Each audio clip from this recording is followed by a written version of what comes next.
Those windows started to spectrally, so that they took courage, turning eastward toward the waterfront. Certainly the terror of a deserted house swells in geometrical rather than arithmetical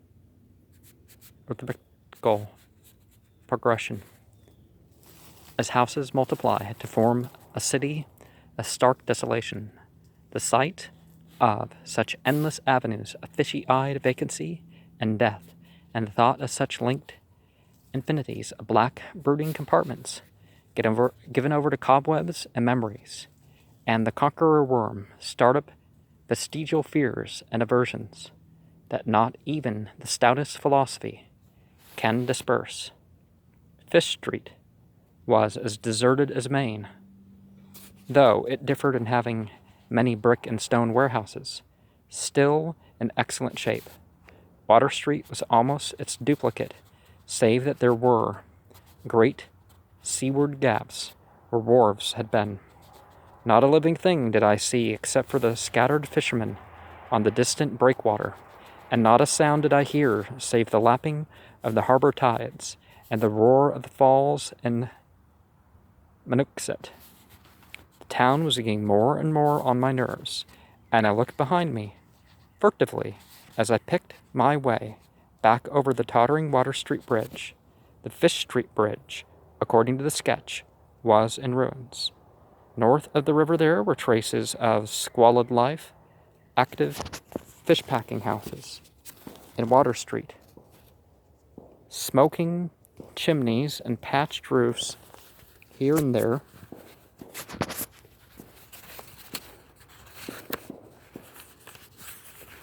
Occasional sounds from indeterminate sources.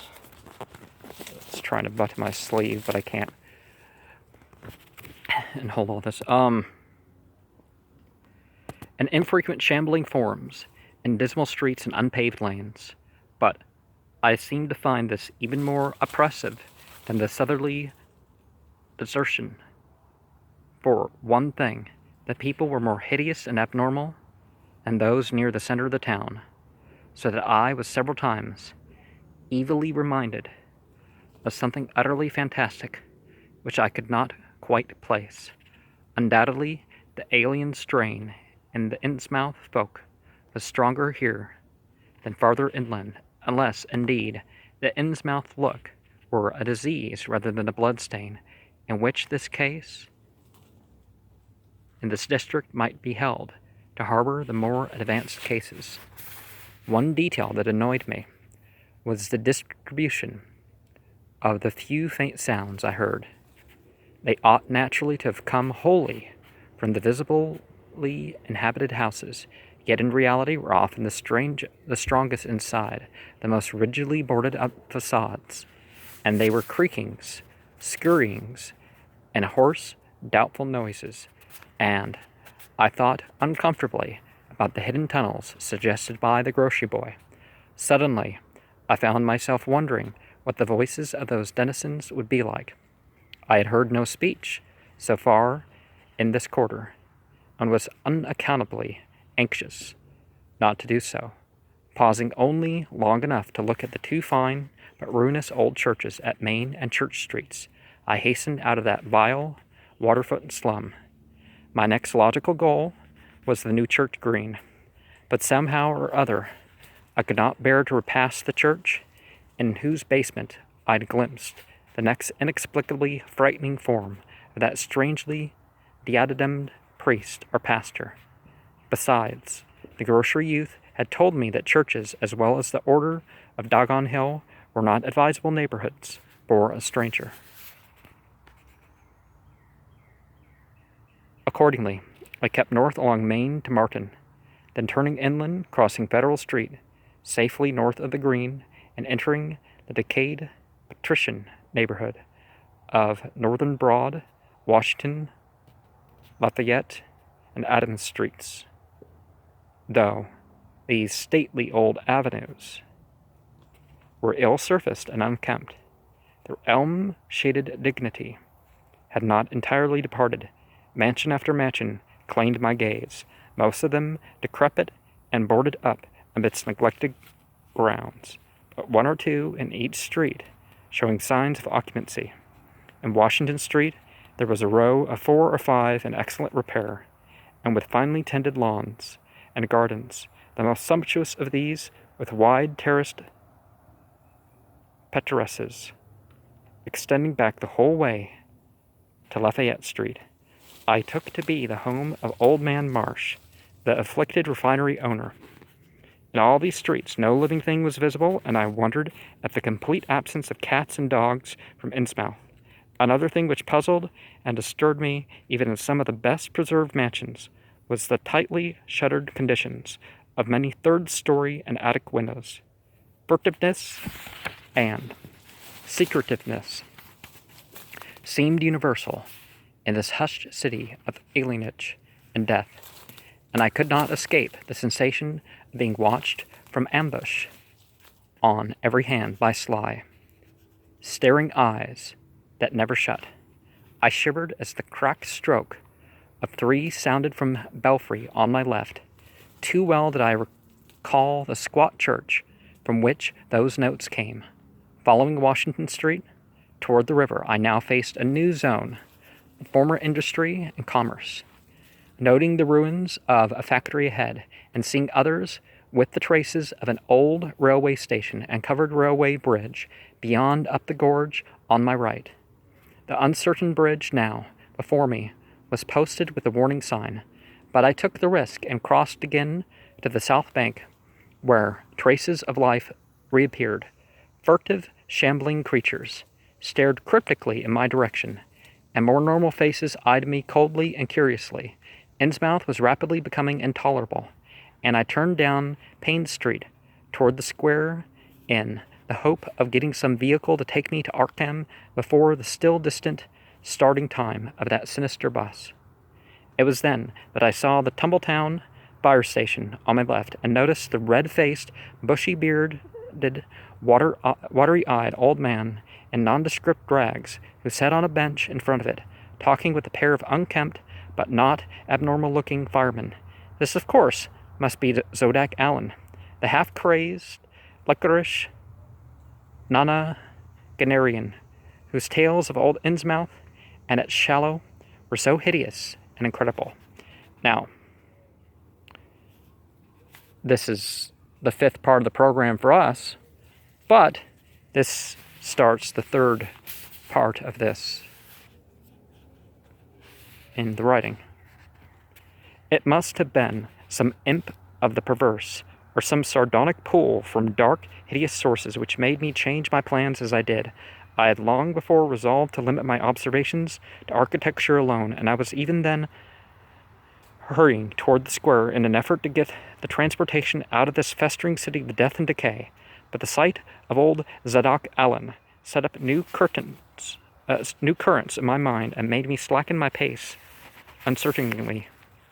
I had been assured that the old man could do nothing but hint at wild, disjointed, and incredible legends, and I had been warned that the natives made it unsafe to be seen talking with him. Yet, the thought of this aged witness to the town's decay, with memories going back to the early days of ships and factories, was a lure that no amount of reason could make me resist. After all, the strangest and maddest of myths are often mere symbols or allegories based on truth, and old Zadok must have seen everything that went on around Innsmouth for the last 90 years.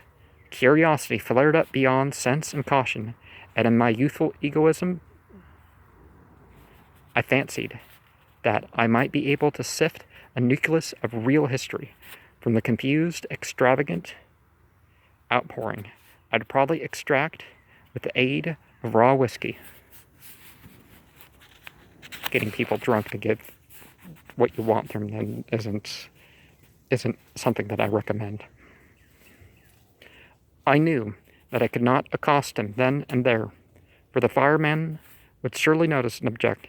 Instead, I reflected I would prepare by getting some bootleg liquor at a place where the grocery boy had told me it was plentiful. Then I would loaf near the fire station in apparent casualness and fall in with old Zadok after he had started on one of his frequent rambles, the youth had said that he was very restless, seldom sitting around the station for more than an hour or two at a time. A quart bottle of whiskey was easily, though not cheaply, obtained in the rear of a dingy variety store just off the square in Elliott Street. The dirty-looking fellow who waited on me had a touch of the staring Innsmouth look, but was quite civil in his way, being perhaps used to the custom of such convivial strangers, truckmen, gold buyers, and the like, as were occasionally in the town. Re-entering the square, I saw that luck was with me, for shuffling out of Payne Street, around the corner of Gilman House, I glimpsed nothing else, nothing less than the tall, lean, tattered form of old Zadok Allen himself. In accordance with my plan, I attracted his attention by brandishing my newly purchased bottle, and soon realized that he had begun to shuffle wistfully after me as I turned into Waite Street on my way to the most deserted region I could think of. I was steering my course by the map the grocery boy had prepared, and was aiming for the wholly abandoned stretch of southern waterfront, which I had previously visited. The only people in sight there had been the fishermen on the distant breakwater, and by going to a few squares south, I could get beyond the range of these, finding a pair of seats on some abandoned wharf and being free to question old Zadok unobserved for an indefinite time. Before I reached Main Street, I could hear a faint and wheezy haymaster behind me, and I presently allowed the old man to catch up and take copious pulls from the quart bottle. I began putting out feelers as he walked amidst the omnipresent desolation and crazily tilled ruins, but found the aged tongue did not loosen as quickly as I had expected. At length, I saw a grass-grown opening toward the sea, between crumbling bricks, with the weedy length of an earth and masonry wharf projecting beyond. Piles of moss-covered stones near the water promised tolerable seats, and the scene was sheltered from all possible view by a ruined warehouse on the north. Here, I thought, was the ideal place for a long, secret colloquy. So I guided my companion down the lane and picked out spots to sit in among the mossy stones. The air of death and desertion was ghoulish, and the smell of fish almost insufferable, but I was resolved to let nothing deter me. About 4 hours remained for conversation. If I were to catch the 8 o'clock coach for Arkham and began to dole out more liquor to the ancient tippler, meanwhile eating my own frugal lunch in my donations, I was careful to not overshoot the mark, for I did not wish Zadok's venous garrulousness to pass into a stupor.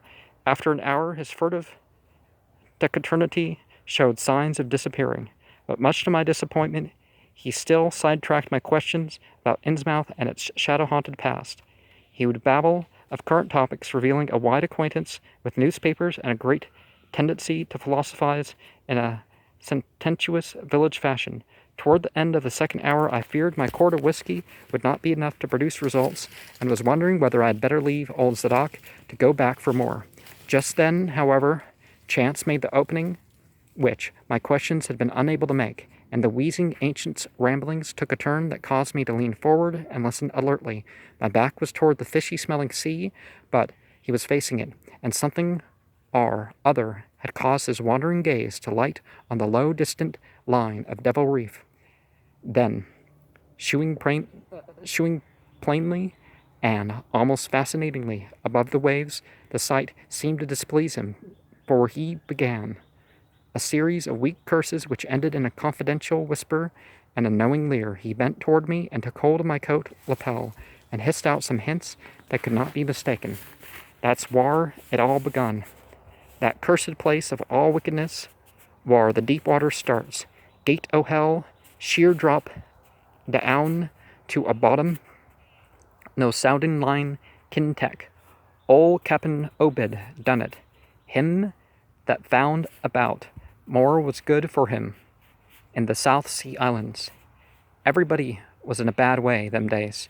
Trade falling off, mills losing business, even the new ones, and the best of our menfolks, kilt a privateering in the War of 1812 or lost with the Elysee Brigand, the Ranger Scow, both on M. Gilman Venters. Obed Marsh, he had 3 ships afloat, Brigantine, Columbia, Brighette, and Embark, Sumatry Queen.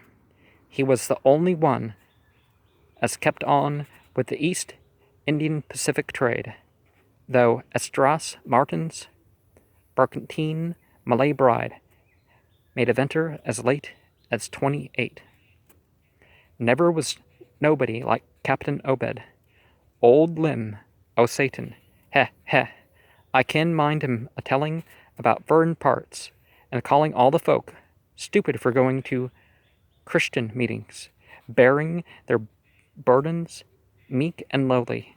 Says they'd oughter get better gods like some o' the folks in the Inges, gods as un bring them good fishin' in return for their sacrifices and un really answer folks' prayers. Matt Elliott, his first mate, talked a lot too. He's only, again, folks doing any heathen things. Told about an island east of the Nahite War. There was a lot of stone ruins older than anybody knew anything about, and kinda like 'em than Ponape in the Carolines, but with the carvings of faces that looked like the big statues on Easter Island. The story would go easier if they didn't play the game trying to make people sound like it had a speech impediment or stupid or something. There was a little volcanic island near there too, where there was other ruins with different carvings. Ruins all wore away like they'd been under the sea, and act with pictures of awful monsters all over them. While Sir Mott says the natives around there had all the fish they'd catch, and sported bracelets and armlets and head rings made about a queer kind, and gold-covered pictures of little monsters, of monsters just like the ones carved over the ruins on the little island, sort of fish-like frogs or frog-like fishes that was drawn in all kinds of positions like they were human beings. Nobody could get about them, where they got all the stuff, and all the natives wondered how they managed to find fish in plenty, even when the very next islands had lean pickings. Matt, he got to wondering too, and so did Captain Obed. Obed notices, besides, that lots of the handsome young folks and drop about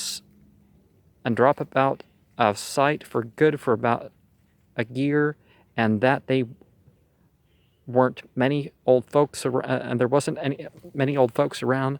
Also, he thinks some of the folks looked darn queer, even for Kanakias. It took Obed to get to the truth about the heathen. I don't know how he done that, but he begun by trading for the gold-like things that they wore. Asked them how they done it, but he begun by trading for the gold-like things that they were. Asked them where they'd come from, and if they could get more. And finally, wormed the story about the old chief, Wallachia, they called him. Nobody but Obed and ever believed the old yeller devil that the captain could read folks like they was books. Ha ha! Nobody never believes me now when I tell 'em, and I don't suppose you will, young feller. Though, come to look at ye have kind of got them sharp reading eyes like Obed had. The old man's whisper grew fainter, and I found myself shuddering at the terrible and sincere portentousness of his intonation. Even though I knew his tale could be nothing but drunken fantasy. While Sir Obed, he learnt that they's things on this arth as most folk never heard about, and wouldn't believe 'em if they did hear. It seems these Kanakis was sacrificing heaps of their young men and maidens to some kind of god things that lived under the sea, and getting all kinds of favor in return. They met the things on the little islet with queer ruins, and it seems those awful pictures of frog fish monsters was supposed to be pictures of these things. Maybe they were the kind of critters as got all the mermaid stories and such started. They had all kinds of cities on the bottom, and these islands were heaved up from there. Seems they were some kind of things alive in the stone buildings when the island came up suddenly to the surface, and that's how the Kanakis got wind when they were down there. Made sign talk as soon as they got over being scared and pieced up a bargain afore long. Them things liked human sacrifices. Had them ages before, but lost track of the upper world after a time. What they did to the victims, it isn't for me to say, but I guessed Obed wasn't none too sharp about asking, but it was all right with the heathens. I don't believe that there are heathens and pagans as far as types of religion. Getting rumbly in the tumbly. Because they've been having a hard time and was desperate about everything. They give a certain number of young folks to the sea things twice a year, may even on Halloween, regular as could be, also give some of the carved knickknacks they made. When the things agreed to give in, return was plenty of fish, and they drove them in front of all over the sea, and a few gold-like things now and then. And yeah, that must be I just ate, so it's just my stomach moving my dinner down a little bit. While, as I says, the natives met the things on the little volcanic islet, going there in canoes, the sacrifices, etc., and bringing back any of the gold-like jewels as was coming to them. At first, the things didn't never go into the main island, but after a time, they came to want to. Seems they hankered after mixing with the folks and having to end ceremonies on the big days. May Eve and Halloween, you see, was able to live both in about a water, what they call amphibians, I guess.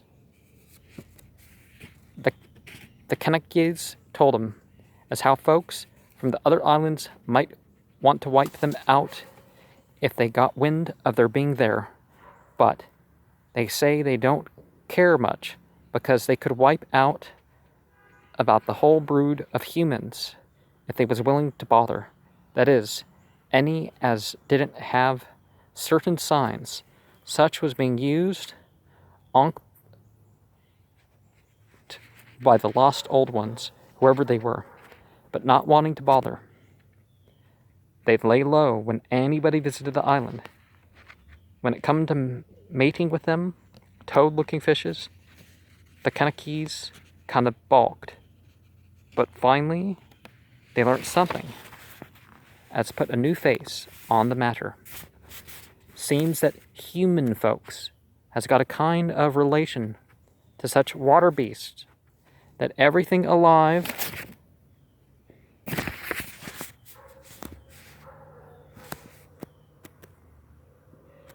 sorry, I was distracted by things that were alive. That everything alive came out of the water, onked, and only needs a little change to go back again. That those things told the Kanakis that if they mixed the bloods there, there'd be children as it looked human at first, but later turned more and more the things, till finally they take to the water and join the main lot of things down here. And this is the important part, young feller. As they turned into fish things and went into the water, they would never die. Them things never died, except that it was killed violently. Well, sir, it seemed by the time that Obed knowed those islanders, they were all full of fish blood from them deep water things. When they got and began to show it, they was kept hid until they felt like talking to the water and quitting the place. Some was more ticked than others, and some never did change quite enough to take to the water, but mostly they turned out just the way them things said. They were as born more than the things that changed early, but they were as nearly human sometimes as stayed on the island till they were past 70, though they usually went down under for trial trips before that. Folks as had took to the water generally come back a good deal to visit, so's a man would often be a-talking to his own 5 times great-grandfather, who'd left the dry land a couple of 100 years or so before. Everybody got about the idea of dying except in canoe wars with other islanders, or sacrifices to the sea gods. Well, so-called sea gods. Why they have to break up the language like this? Down below, or from snake bite, or plague-sharp galloping ailments, or something afore they could take to the water, but simply looked for a kind of change that wasn't a bit horrible after a while.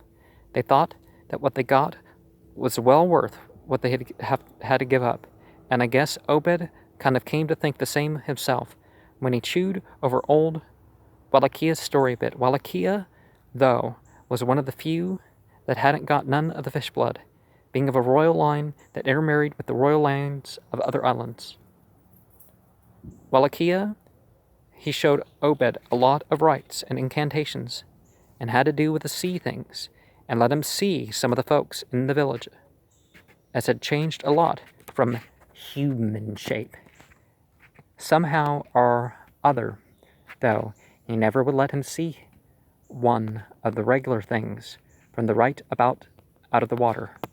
In the end, he gave him a funny kind of thingamajig made out of lead or something that he said would bring up the fish things from any place in the water where they might be a nest of them. The idea was to drop it down with the right kind of prayers and such.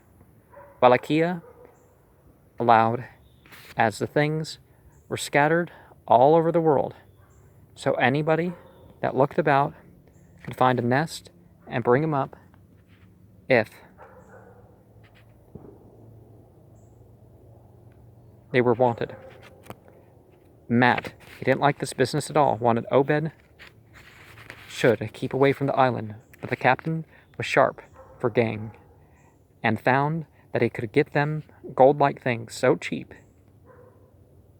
it would pay him to make a specialty of them. Things went on that way for years, and Obed got enough of that gold-like stuff to make him start the refinery in Waite's old run-down Fullen mill. He didn't sell the pieces like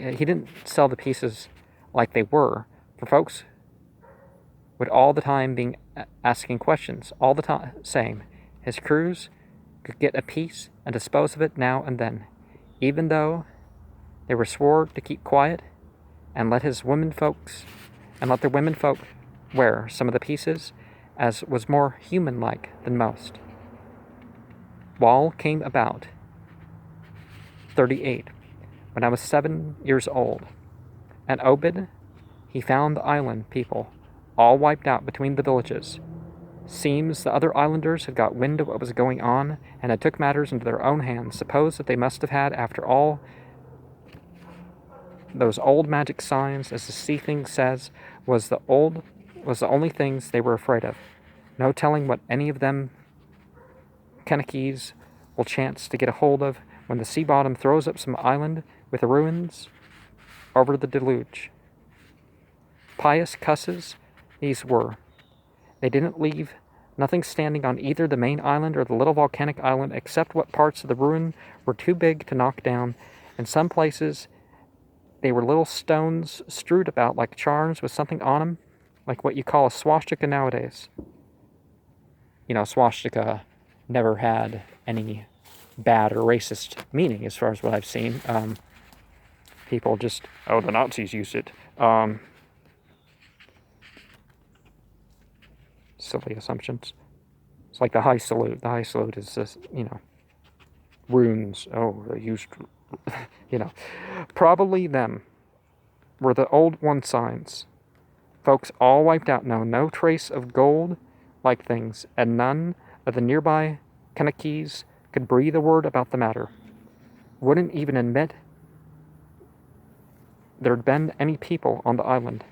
That naturally hit Obed pretty hard, seeing as his normal trade was doing very poor. It hit the whole of Innsmouth too, because in seafaring days what profited the master of a ship genially profited the crew proportionate. Most of the folks around the town took the hard times kind of sheep-like and resigned.